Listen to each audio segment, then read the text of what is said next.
Hello everyone. Now get a circular sheet. What we need to do on it, you need to make the rabbits, that too cute one, paste the bows and all, and then you need to make it look like this. Make the sun and then the clouds and paste the flowers further.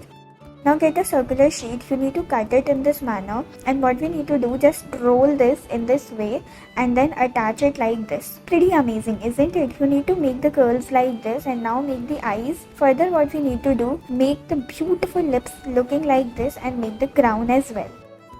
Now get the clays further attached in this manner. What we need to do next, you need to get the shells pasted in this way. Get them attached and in this way and secure it like this. It is gonna look super interesting. Now what we need to do here, you need to just get them attached and like this and get them pasted in this manner. Make the shells and all and get the singing birds. Pretty amazing.